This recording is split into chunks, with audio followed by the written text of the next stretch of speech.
Hi, thank you all for coming today. My name is Jett. I'm a correspondent governor here at the FCC. And before we get started, just a couple of things, quick announcements. First of all, thank you to Branches of Hope for being here today and telling us about the work that you do. It's a really worthwhile organization, and I do encourage you all to learn more about it and get involved if you can. And then also I wanted to let you know about a few upcoming events we have before we get started on this one. Starting with next Tuesday, April 8th, we'll be having one of our very popular Formula One lunches featuring Matthew Marsh and Tim Huxley. And then on the 14th, we'll have a screening of the film Time Still Turns the Pages, so you can still sign up for that one. That is a Monday night screening. On the 15th, we have our Publisher's Choice Wine Social, if you'd like to sign up for that. On the 17th, we'll have opera soiree with the Hong Kong Grand Opera. That's an evening event featuring the opera director. And then finally, Easter is just around the corner, and we will be having our Easter Sunday brunch here on Sunday the 20th. So think about joining that as well. Also a reminder to please silence your phones before we get started. So today we are talking about ethics in journalism, which seems more important now than ever. I'll introduce our two speakers we're so pleased to have with us today. Next to me here is Eric Wishart, who is the Standards and Ethics Editor and a former Editor-in-Chief of Agence France-Presse. He teaches journalism at the University of Hong Kong and Hong Kong Baptist University and is the author of a book that came out last year called Journalism Ethics, 21 Essentials from War to Artificial Intelligence. He's a former president of the FCC and also a member of the Ethics Committee of the Society of Professional Journalists in the US and of the Organization of News Ombuds and Standards Editors. And then we also have with us today, very pleased to have Selina Cheng, who is a business reporter and the chair of the Hong Kong Journalists Association. She was most recently a Wall Street Journal reporter covering major automobile companies operating in China. Prior to the Journal, she was a reporter for Hong Kong Free Press and an investigative reporter at HKO1. So there's a lot we can talk about today when it comes to ethics. I'd like to leave a lot of room for Q&A, so please do start thinking about any questions that you might have or issues that you'd like to raise. But I'll just start by asking a few questions. First, for Eric, so a bit of an elephant in the room. I just want to get this out of the way because you've been quite vocal in recent years in criticizing the FCC over the Human Rights Press Awards and other issues, and even I believe ended up resigning your membership, which is quite significant for a former president of the FCC. So I was just wondering, why would you want to come back here and speak? The first thing I can tell you is this is a great club. Just avoid the politics. I was very disappointed when the club essentially cancelled the Human Rights Press Awards. They called it postponing it. I had a fundamental disagreement with the board. I kept silent. I left the club quietly.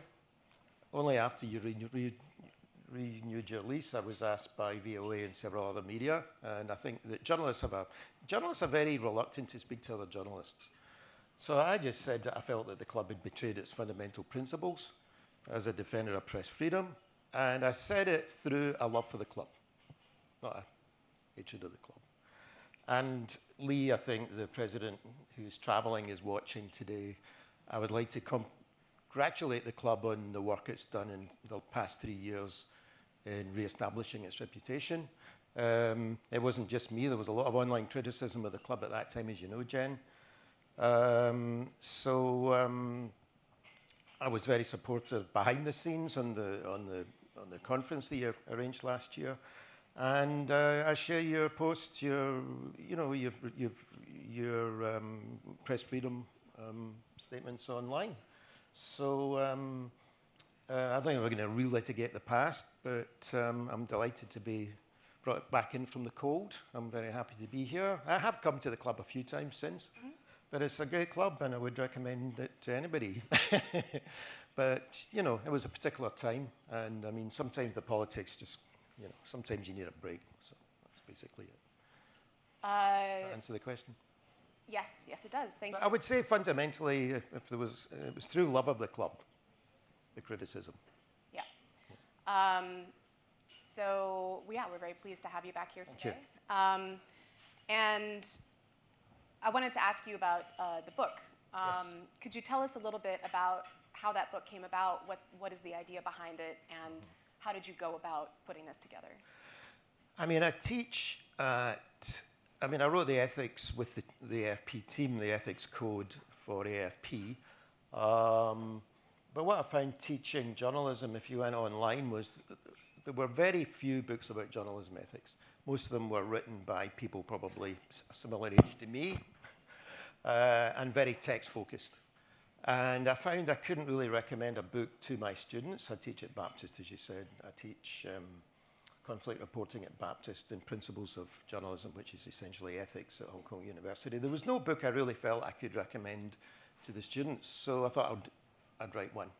So it's, you know, in some ways it's very contemporary in that I write about artificial intelligence. I think the thing that's quite interesting is the needle hasn't really moved in the past year. You know, the danger of writing about a book about artificial intelligence is the needle can move very quickly. But I think human oversight for journalists still remains the fundamental ethical rule, which we share with other major news organizations. And, you know, the first part is wars. And unfortunately, in the past 2 or 3 years, we've been subject to some horrendous wars, not just in Ukraine and Gaza, elsewhere. I don't know how many of you follow what's happening in Sudan, but it's an absolute horror show. So that's why I wrote the book. I have a short attention span, so it's quite short. And I would like to give a shout out to Michael Duckworth and the Hong Kong University press team thank you for taking the chance with a first-time author. You know, you can still write your first book when you're 70, you know, or 69, I think, at the time. So that was the thinking behind it. It covers a lot. But, you know, I've spoken enough already. So. All right. And Selena, I know that the Hong Kong Journalists Association has its own code of ethics. Could you tell us a little bit about that and what the major principles are? Yeah. So HKJ has its own code. We also have a different code that's more in the specifics with 3 other journalism associations in Hong Kong. So the first one, our own, it outlines sort of the broad principles of journalism, that your work has to be fair and accurate, you shouldn't exploit other people's tragedies, make corrections in time, things like that. So it's really very broad. I think it's only got like 10 to 15 rules like that. The second set, it's something that we created in the 2000s together with the Federation of Journalists, the sort of more pro-Beijing group, the News Executives Association, and the Photographers Association. And this came about because in the 90s, Hong Kong journalists were like on steroids. They go crazy about all sorts of breaking news, murders, suicides. And famously, in 1998, Apple Daily newspaper at the time basically paid off someone to be an interviewee in a story. And that became a huge scandal. And so us and these 3 other organizations decided that we need to lay out some rules and principles for people to take reference from. It's not supposed to penalize anyone, but it's a reference for working journalists. So that's why we created that. And now we have HKJA and Ethics Committee. So we have some academics on that committee. We field different complaints from members of the public, different people. And if we think there is if it's serious or if there is a sort of interesting point to make that is in the community or in the public's interest, then we move it to the committee, and then they study it, and then they make a sort of I wouldn't say ruling, but they make a decision on it, and then we publish it on our website. You were talking about journalism in Hong Kong back in the 90s. Would you say that as a result of all these efforts, there's more awareness of ethical practices in Hong Kong journalism, and there's a higher standard of practice? Yeah, I mean, compared to 90s, it would be horrible if I said there wasn't. But in the 90s, I think it's different in a way that there was very intense competition between the different local presses. Like, different newspapers or TV channels have their own bike motorcade so that they could get to the scene faster. Like, people are just very cutthroat. And that sense of competition has, I'd say, died down pretty much by now. And also, of course, with the newer generation of reporters, a lot of them are sort of more white collar than blue collar. I would say reporters used to be more of a blue collar job. It's quite lowly paid. Not everyone has a university degree. That's changed over time. So the awareness for the ethical dilemmas you can face in a job like that becomes more sort of forefront, and people do think about doing no harm, not always have to chase after the biggest exclusive scoop if it means making serious compromises to the morals and ethics you follow as a professional journalist. So looking at some of the issues that journalists face when it comes to ethics these days, this is a very broad question, but starting with Eric, what would you say are some of the biggest challenges, ethical challenges that journalists are facing today? I mean, I think one key aspect, and it was interesting when I wrote the code for AFP, I read as many ethics codes as I could around the world, and accuracy and seeking the truth are the two key elements that keep coming up first. And I think that when we're in this disinformation environment, I think that this is a constant challenge. And there's a cognitive scientist called George Lakoff who came up with this concept called a truth sandwich, which basically means journalists can no longer it's no longer he or she said this, however, this is the truth. You've got to, George Lakoff calls it a truth sandwich. You have to put the facts first, the verified facts first, which is the truth. The difference between you can accurately report a politician telling a lie, right? But you shouldn't give up platform to falsehoods because they're shared online, usually based on the headline of the first sentence. So I think there's an ethical responsibility now to frame a verifiable lie with the verifiable truth. So you would say, despite data to the contrary, I'm not going to give particular examples, there are obvious examples. X said this, but scientists have proven it's Y. So I think that we're bombarded with disinformation constantly. One thing, just very quickly jumping into Hong Kong, is the Hong Kong media still haven't learned how to cover suicides properly, you know? I mean, it's so easy for me. I Google suicide Hong Kong if I'm doing a class for my students, and as sure as night follows day, he committed or she committed suicide. How do you know? With the method, there are 2 or 3 preferred methods in Hong Kong, which I'm not going to give. We've really got to make an effort in Hong Kong journalism, and I talk about this in the book, on the coverage of suicide, because copycat suicides have been scientifically proven. So you know, the accuracy, truth is the big picture, but I would say specifically in Hong Kong, we've really got to work on, and every newsroom and every freelance journalist has to work on their coverage of suicide reporting, because there is contagion. Yeah. Particularly in this mental health crisis we're facing in Hong Kong and around the world. And Selena, what about you? What would you say are some of the biggest ethical challenges that journalists are facing today? Yeah, the one about suicide, I think, has been one for years. I remember that during the 2019 protests, there was a wave of suicides. And frankly, how the media covered it was terrible. There was one, I was at HK01 at the time, so they have these breaking news like Crime Desk, right? So they were covering all these and going into very graphic details, and people left suicide notes, and they took photos and then posted it.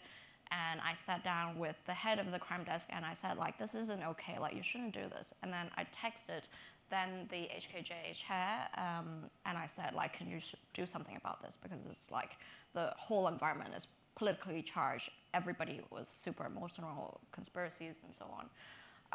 And at that time, the crime desk had told me that, yeah, we'd love to not do these stories if there were like more stories we could do that gets like page views, right? So that was horrible. But I think today the biggest ethical dilemma, the biggest ethical discussion in Hong Kong is the impartiality of journalism versus advocacy in journalism. That has played out in several court trials in the Apple Daily case and in the Stand News case. And it's very interesting because there has been different traditions in journalism, right? There are traditions where journalism is impartial, it makes fair comment, it doesn't take any side, it's supposed to offer balance. But there's also things like investigative journalism. You expose wrongdoing. If you do a story about, say, scam slaves in KK Park, like how do you make it impartial so that it's neither right or wrong? So these are the big tensions in the news today, and Apple Daily's case is very interesting because it has a lot of, I would say it has a lot of advocacy in the publication and the publisher's position. They have very strong views about certain values. Some of these values were more widely accepted previously, more than 5 years ago. And in the Stand News case, it's a similar discussion as well that's played out through months of court trial where they discussed this in front of a judge, basically, and then the judge made a ruling on what's permissible and what's not. So now when journalists operate, I think there is a strong sense that things need to feel like they sound neutral or balanced if it's supposed to cast a more unfavorable light, so certain institutions and people.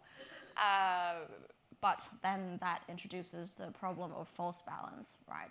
Because if you interview a controversial figure who might say something unfavorable, then you introduce someone who would say the opposite and make it sound like, oh, like he said, she said. But if you introduce an interviewee who's speaking on the official agenda, you would not introduce then a controversial figure to say the opposite.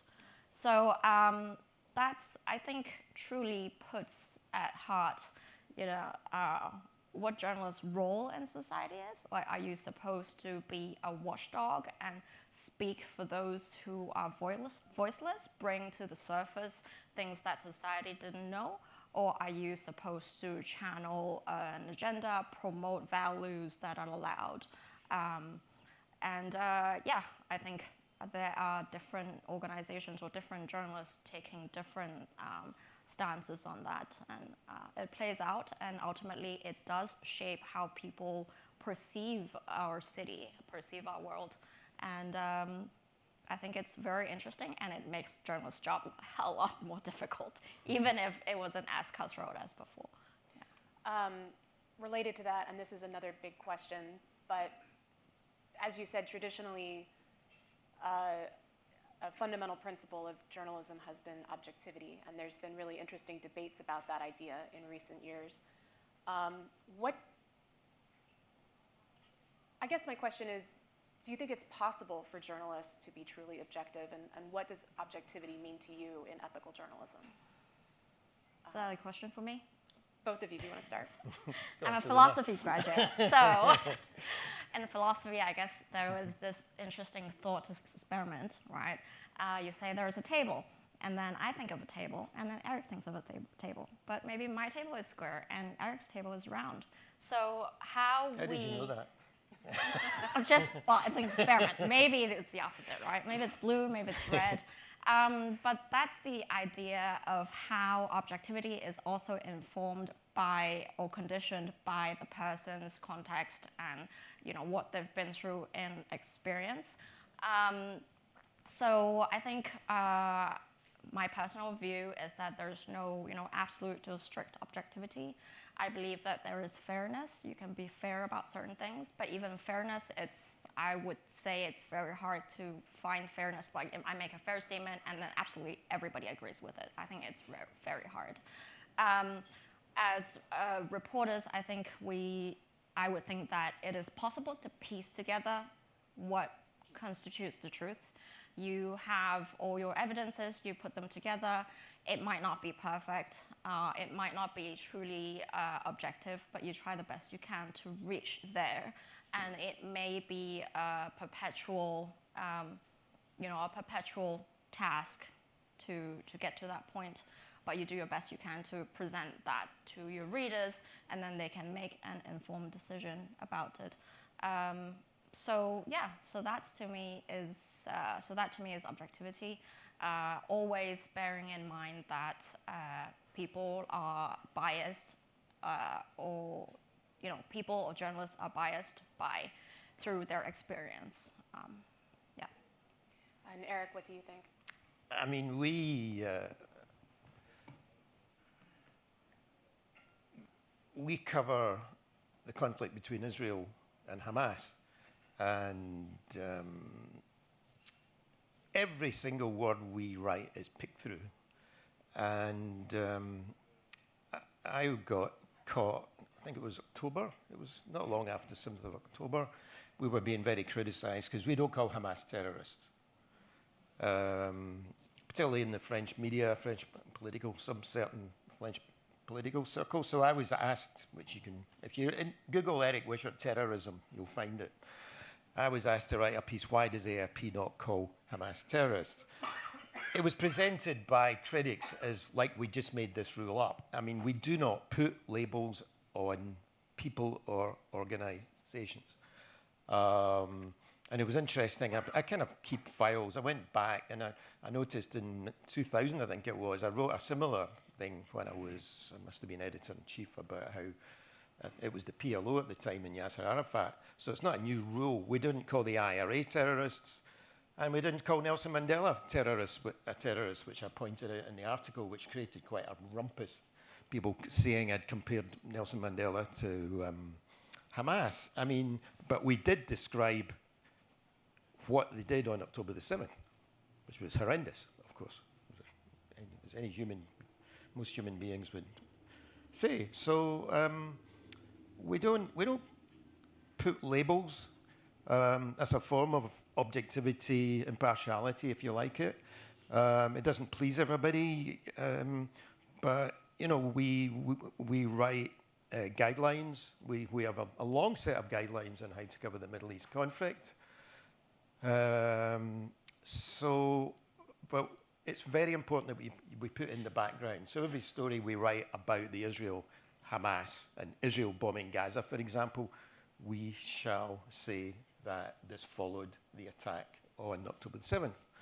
And, just anecdotally, I was quite criticized at a journalism conference last year organized by the AAJA.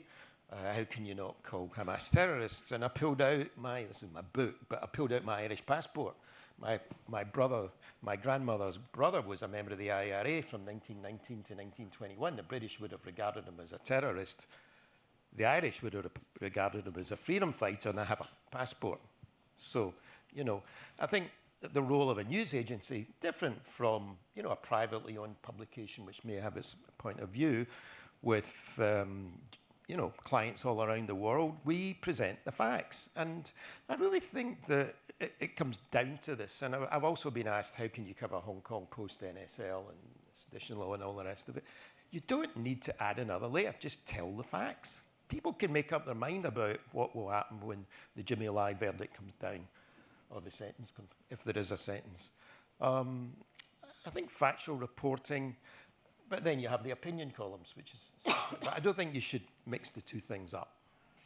So just to make sure I understand this correctly, AFP would describe actions as terrorism, like a terrorist attack, but not individual organizations or people. I mean, we have this, like, for example, you have a terrorism trial in a country. Obviously, you would call it a terrorism trial. We would tend to call, and Mike there, the regional director I'm looking over, would probably call them a militant group, which irritates some people. But, you know, I think if you describe what happened on October the 7th, I think it speaks for itself. And I think one problem I do find, if I can just go in 1 minute, is giving examples to my students of factual reporting. Unless you go to the news agencies, AP, Reuters, AFP, so much now is spun with some form of advocacy. If you read, you know, American press or the British press, you're immediately into an angle, a spun angle, which is fine in the opinion columns, but I think a lot of journalists should really get back to factual reporting, you know, and yeah, you should seek out opposing voices, but do you know, you referred to false balance, but I'm not sure everybody knows what false balance is. Okay. False balance, I guess it's like there are two sides of an issue, but really the mainstream voice is one side and the other side might be quite marginal, but you throw in both so that it seems like in the story it's 50-50. Whereas in the public discourse, it's not true. Like maybe the other side is just, you know, like a bunch of very marginal people that don't really represent anyone. It makes for good television. It does. One example that comes to mind for me, I guess, would be climate change. Yes. And the 99% of scientists around the world are adamant that it is real and it is happening, and then there's the very small number of people who deny that. So with climate change, I think, almost 97 to 99% of scientists agree that climate change is real and has a real effect on society, whereas the public perception is around 64, 65, something like that, according to global polls. So that's, you know, if you do a story about climate change, so the consensus scientifically is that there is climate change, but if you're a reporter doing it and you try to throw in something else, and then that's what creates the perception in the public that maybe climate change is there isn't as much of a consensus in climate change. So on that topic, I recently read this really interesting article. I really like this guy. He's called Thomas Begdahl. He's like a publisher, publishing analyst. He's got a newsletter. And so he was talking about this issue, but in comparison to the problem with the ozone hole in the southern hemisphere. So he was saying that like not having this public consensus in the public and in the media really impedes an effort to rectify problems in our world. But with the ozone, actually the ozone hole has been proven to have shrunk and been partially repaired because of a whole lot of laws banning substances that could contribute to it.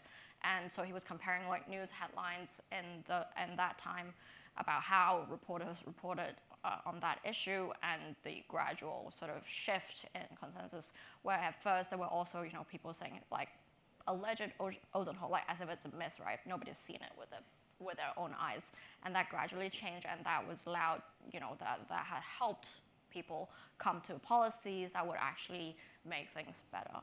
So so that's the idea of false balance. I wanted to branch out a little bit to this idea of, you know, what's controversial and what's not, because that's also part of the discussion of why you need different sides in a debate, right? So I was reading this book. And in it, I think it cited this guy. It's called like Daniel. Sorry, I'm very bad with names. Daniel Holland, I think. He's a communications scholar. Right, Daniel Holland. Okay, communications scholar. So like, there's like this circle. It sort of looks like a bullseye, and in the middle you've got sphere of consensus, and then next to it you've got sphere of legitimate controversy, and then outside of it you've got sphere of deviance. So deviance would be things like saying like child marriage is good and things like that. Sphere of legitimate controversy, it depends where you are. Like in some places, maybe LGBTQI issues are legitimate controversy. Some places not, because it's in a deviant circle. And then you've got the sphere of consensus. So, like, I think in a place like Hong Kong right now, we're sort of in flux, like moving between different stages of this sphere. And as people think like different issues are in deviance or in the legitimate controversy, right?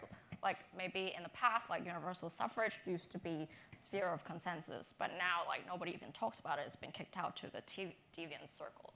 So that's the tension that's happening right now. And because we're trying to resolve this tension, people try to bring balance into the story so that it would kind of talk of something that would otherwise fall in the sphere of deviance and have it in the sphere of legitimate controversy and sort of have that in the discussion still. So I thought that was like a really interesting framework to think about communications today in the media. So this book, I like it because it's by Alan Au. Not to shy away from it, he was arrested over sedition along in the Stanios case. But he still wrote this book afterwards, and I think it summarizes quite well the ethical tensions present in Hong Kong, but for Chinese speakers only. So I think Eric's book is a good introduction, and this one is sort of more present day thing in Hong Kong.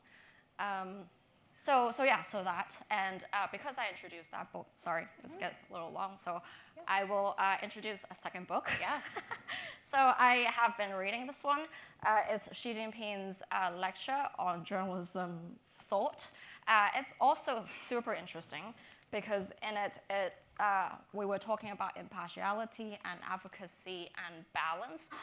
Basically, balance is not really a concept in this book because the idea according to sort of Marx's and Xi Jinping thought on journalism, is that a newspaper's role is advocacy.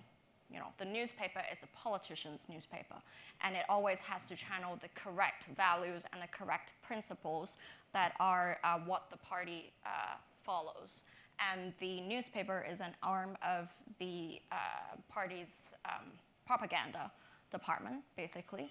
And in it, then, you know, if you take this approach, then there is no need for balance, right? Because balance means you're mixing in other ideas and principles that belong to, a class that you're struggling against. So just, different schools of thought. And I thought this is really interesting as I was preparing for this talk. Yeah. I mean, one thing I hear is that journalists are supposed to tell good stories about Hong Kong. That's not our job. We're not propagandists. We should neither tell good nor bad. We should just tell what's happening. I thought the coverage of the Rugby Sevens was quite interesting. Some people wrote about what a fantastic new stadium it was, and other people wrote how terrible it was because you had to wait an hour and a half for a beer and there was no food. So it was kind of half empty and half full. So, but I mean, the journalist's job is not as a propagandist. It's to tell the facts. But there are obviously state propaganda outlets, which is different. But as an independent journalist, your job is to tell the facts. And I think there should be a definite line between facts and opinion. And I think too often these days, the two are being mixed up. Yeah, and I totally agree, and I think it's really confusing news audiences. Mm-hmm. And speaking of facts, we've talked about misinformation, disinformation, and there's a flood, more so than ever, of just factually incorrect information being put in front of people every day, particularly in the United States right now. When so many inaccuracies are being repeated over and over again, day in and day out, how can journalists best help audiences discern fact from fiction? And one question I have is, where do you draw the line between repeating something that's false, even though you're correcting it, and just ignoring it and not amplifying it at all? Who's that for? Tough one. Whoever wants to start. I'll let you start. Yeah. It depends who's saying it. I mean, if it's the President of the United States, you can't ignore it. If it's a private individual, you can, obviously. But your job is not, as I said, is not to amplify falsehoods. And you should use this, as I said, this truth signage example, which is quite funny, which is just framing the falsehood with verified facts. I think transparency is very important. I mean, we talk about trust in the media. I mean, trust implies a leap of faith.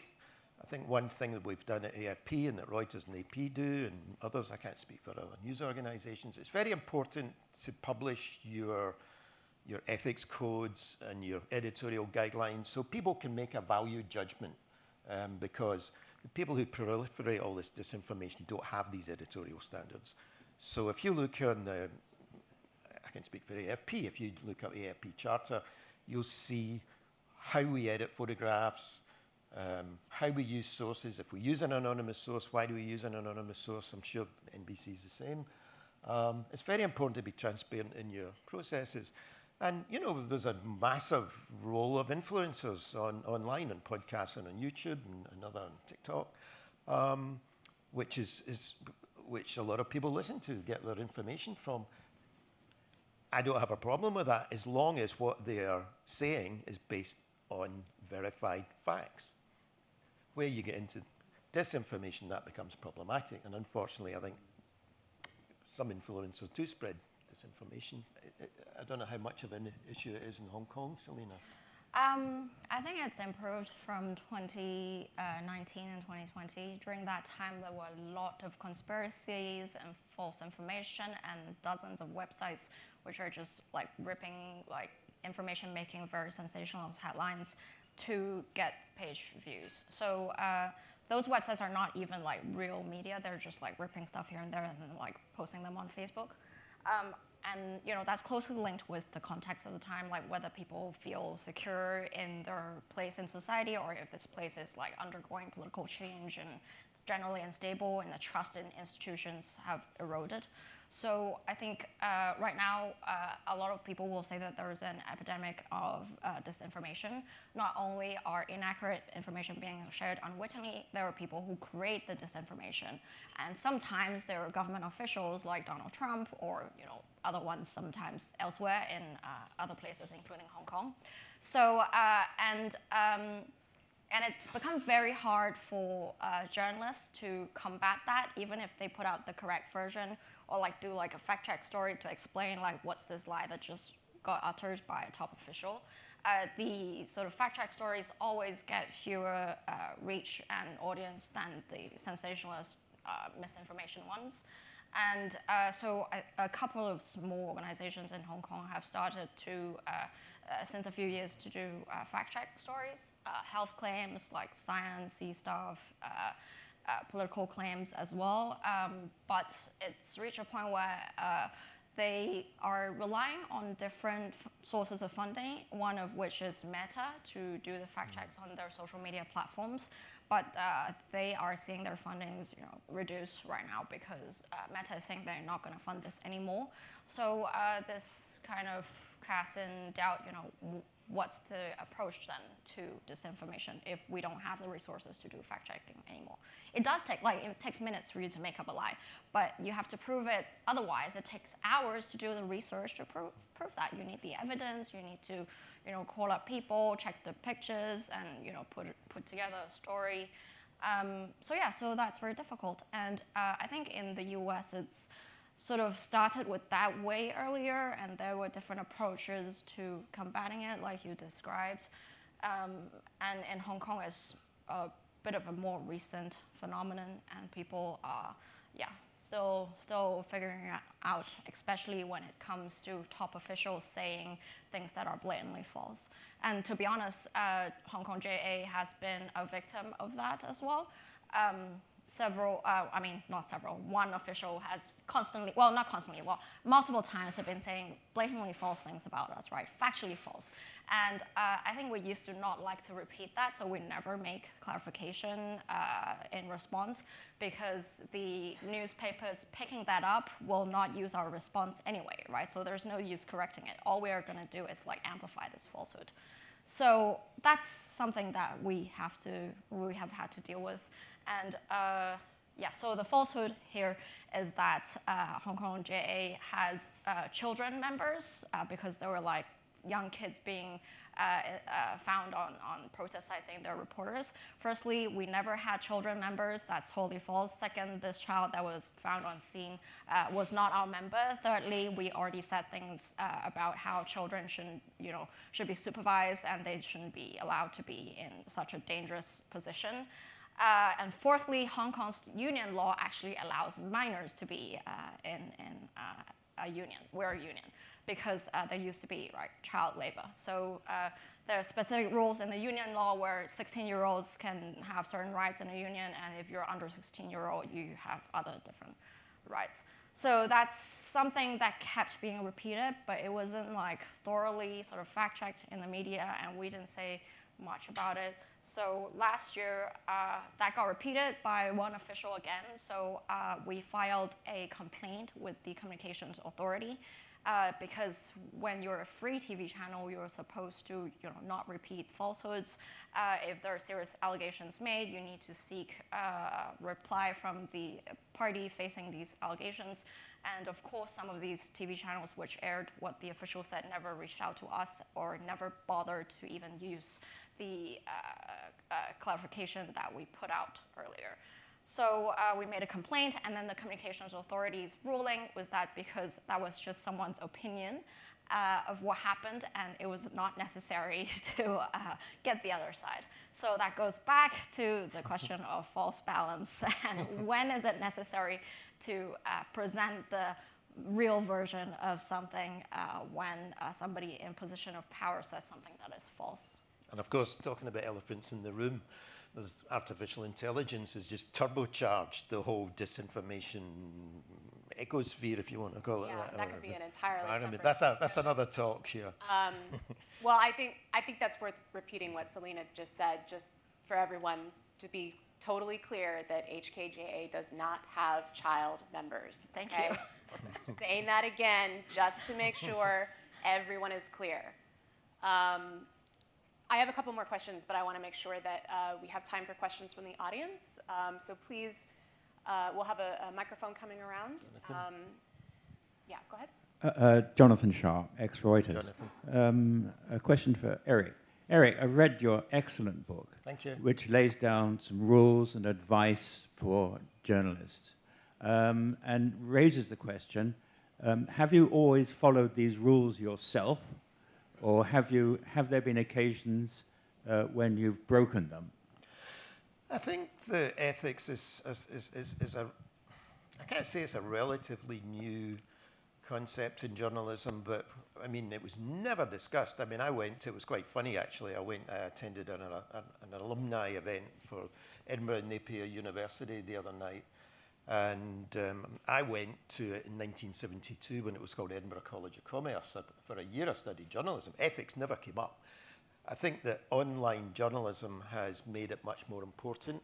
I think something that is coming up, which is another discussion, is things live forever online, which is, I don't think this is actually a topic we discuss in the book, but I think that, yes, when I was a motoring correspondent in the 70s, I had my share of freebies, as we all did, and looking back, it wasn't, I think it's good to have been exposed to it. I think that journalism, as you know, Jonathan, in Britain hasn't always met very high ethical standards, and I think it may still be the case, But I think I think the concept of minimizing harm and duty of care, given how long things do last online, has become more of an issue.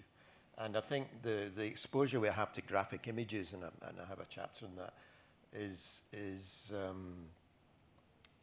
an ethical issue that, we talk about AI changing journalism. To me, the game changer was this changed journalism, this level journalism. Anybody could be a journalist. And we talk about graphic images, but I mean, I got, I saw that horrific video of the man being set on fire during the protest in 2019. You don't have to look at pictures of Gaza or Ukraine or Sudan to see horrible images, and we're all exposed to it. So I would say that I think that, what journalism was like in England, Jonathan. I mean, I think going back 50 years, we were not taught anything about ethics. It's interesting how ethics has become a topic in journalism. I mean, because it was not taught. Back then, I mean, you got stories any way you could. Basically, it was dog eat dog in Britain back then, you know. I don't know if that answers your question, but... Olivia, and then go over here. Hi, thanks so much for raising the ethical issue of suicide reporting in Hong Kong. Yeah, you both raised, you know, why it's certified this is an issue, it's a problem with wide consequences. A question for either of you, really. What do you think can be done about that? I mean, what tends to move the needle on ethical practices over time? Lena? What tends to move the needle? I think it's just, you know, a different culture coming in from a different generation of people. It helps if upper middle management are willing to change things up, right? That's usually the biggest hurdle. What helps, I think globally, like in the English language press, for example, for suicide reporting, some of the guidance is like, for example, you don't emphasize the method. You don't write or describe anything about any suicide note. You don't say that it's a suicide, somebody has died, somebody's passed. Focus on, like, if it's a famous person, you focus on sort of their achievements, images of loved ones, things like that. And of course, I think in the English language press, I don't know if like UK tabloids or, you know, other sort of town newspapers, if they still do that, but like you generally just don't do suicide stories unless it warrants like bigger public interest.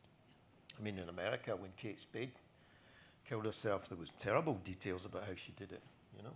I mean, it was like a guide to killing yourself. I mean, I think it's a universal problem. I think there's a lot of suicides in South Korea of well-known personalities. I've noticed an improvement, I think, in the coverage there. But you don't publish suicide notes. It's private. And there's one I quote to my students. It's like a template of how to write a suicide note. You know? So but I think the coverage of mental health as well. I think there's and disability.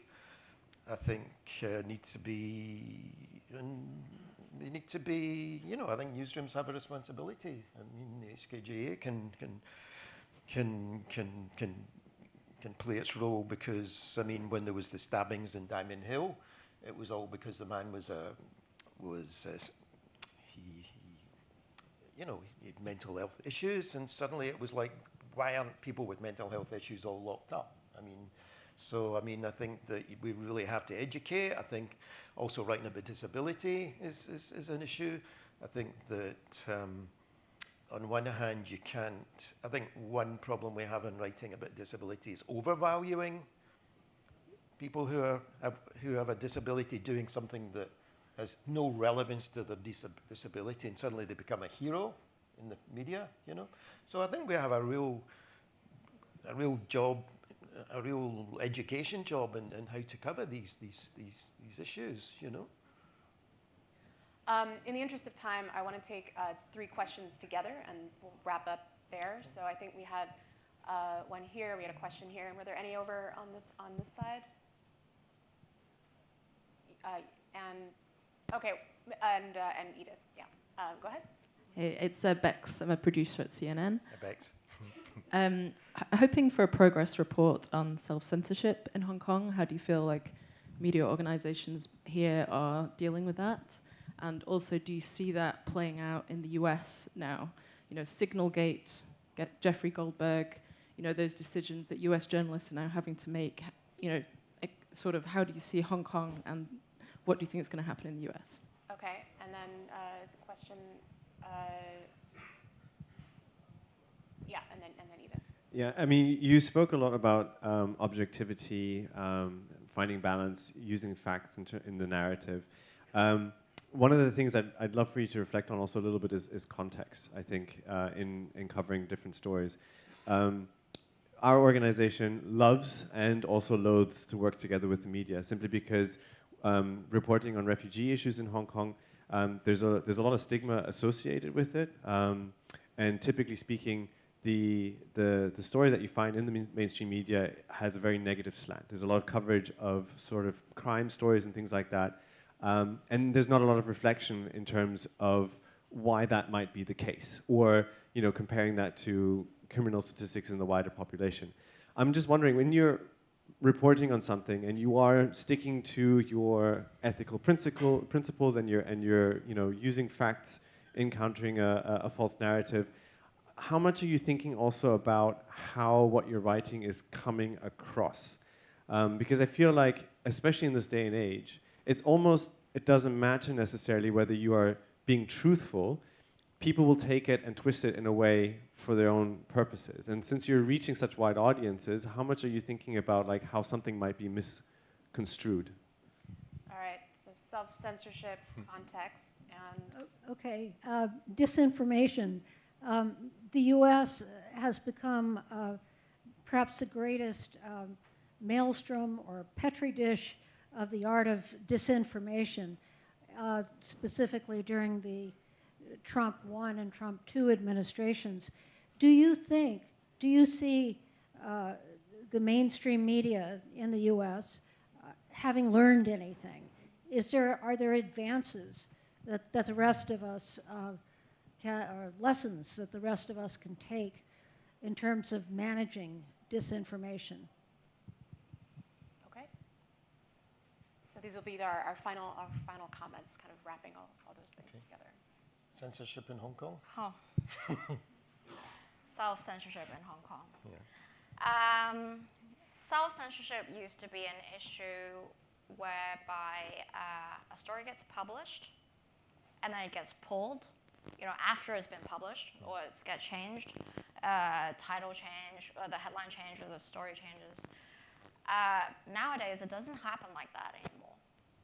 Of course, it still happens, but that's no longer controversy. It's just like, another one, What happens is, like, with self-censorship, your story ideas, like, doesn't even happen, right? Like, before the idea even sparked, like, it doesn't exist anymore. So certain things no longer reported. Any story that is unfavorable to law enforcement, disciplinary forces, that's not reported. Any story that is unfavorable to public power, that's not reported. These sound like, you're just like taking out the more sensitive things in the news and, report on society, community, all that. No, like what we've heard from the local reporters that we interact with, even non-sensitive stories get held off because the reporter can't get a response from the government, right? There's this obsession about getting balance and getting comment from the government. And if the government never replies your request, no matter how much you bug them, your boss doesn't let you publish the story. And that's, in an example where you've already done the story pretty much. And it wasn't a sensitive story. It was like, some kind of land development thing, like very, very district, very, very local, hyper-local type of thing, like nothing politically sensitive. And so a lot of the editors, still working, with the exception of my dear former boss here, a lot of editors in Hong Kong local press have become quite jaded. They know how to toe the line. If something sounds like, it's going to create some hassle, some trouble, like, let's not do it. And that's kind of made some media turn to stories that are not monitoring public power, but like monitoring people who are in the grassroots in the society. So stories about like small crimes, individuals, obsession about, like small violations, small infraction, and sort of blowing that out of proportion. That's a type of self-censorship, right? You're changing the focus. Instead of really trying to write about and focus on what's important, what's in the zeitgeist, you're just doing something that's different. Maybe entertaining, but like not really relevant to anyone's lives. And I think that's a huge issue for media sustainability. Of course, you've got the more imminent issue. If you report on something explosive, like about top of government, and okay, like you can exercise your freedom of speech once in your lifetime. if you want to live longer, you got to play it safe. And that's why people talk about risk management. Risk management is not reducing risks. It is, but also how to manage it. Like if there is a risk, what can you do to mitigate it? You report it and write it out more factually, cut out all the unnecessary stuff, adjectives, opinion. You get someone who's in the government on the government side to comment. But in the long game, 10, 20 years from now, if you're not feeding or providing to the public what's relevant to them, what informs them, the public is going to turn your back. Like, it's going to turn their back to the media. There's YouTube, there's a lot of influencers, there's a lot of information out there. Information has been democratized. They don't need to read your newspaper, pay for your news app. So I think ultimately that's the worrying thing, right? We already know that people are not just consuming information from news, they're consuming from a whole host of other channels. If you're not being relevant to your news readers, your consumers, they're not going to like you anymore. And Eric, did you want to briefly address the other two questions? Yeah, I think know we're over time. I think the Signal story in the Atlantic was very interesting, and the way the journalist handled it, because first of all he wasn't sure. There was a very good interview on the podcast, the New York Times podcast, the Daily, I think it was on, and first of all he thought it might have been a fake or a hoax, so he stayed in the chat, and then as it went on and he was beginning to we're going to start bombing in 2 hours, that's not it wasn't censorship. He didn't flash out a story saying the Americans are going to start bombing Yemen in 2 hours. He was responsible. And then when it was on X, actually, he first he saw the first reports of the bombing. So he knew then it was true. And then after a certain amount of time, he left the chat, probably just felt I shouldn't really be privy to this conversation. So I think it was a very interesting ethical exercise. And then he did withhold there's this whole debate, was it classified, wasn't classified, discussion in America. And he didn't give the details of the actual operational details until such times as he was attacked by the president on down. He was called a scumbag or sleazebag or something. And Hegseth also attacked him. And then, the operation was over anyway. He published it. So, I mean, that's responsible journalism. I think the risk management you talked about is an interesting thing as well. So, you work in the context of where you are. One thing we tell journalists is you have to respect the law. It doesn't matter if you don't like the law, you have to respect the law of the country that you live in, right? But you can also push the boundaries as far as you can, and getting the facts and checking, and access isn't always easy here, as you know better than I do, Selena.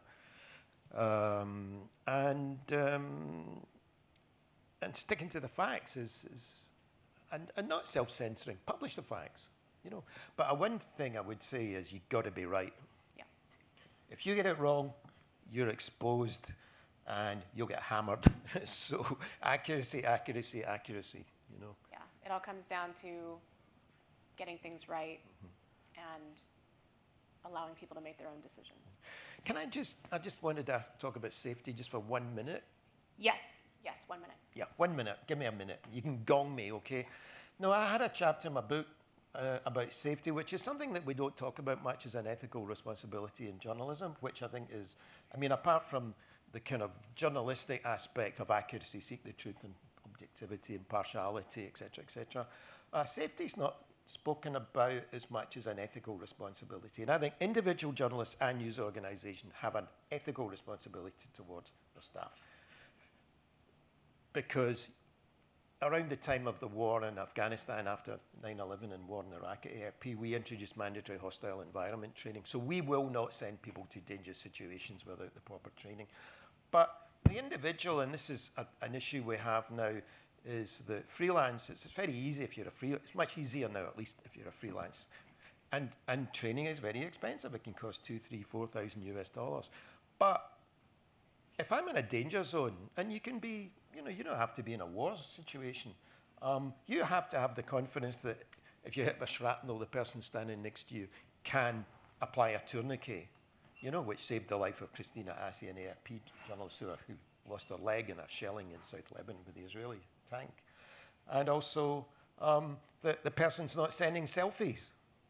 And the Russians are going to send a drone over because they've geolocated you, you know. So safety is a real ethical issue that I think news organizations should embrace. And I think individual journalists going into dangerous situations have an ethical responsibility or obligation to their fellow journalists to have done the necessary, at least studied the basics of first aid, first of all. And it's been good. I think the club has had first aid workshops in the past, which has been great, you know. No, that's an important point, and I'm glad we were able to get that in. Well, I'm going to leave it there because we are over time. Thank you both so much for Thanks coming for inviting today. me. We could talk about this all day long. Yes, and thank you all for coming. Just a couple of quick notes.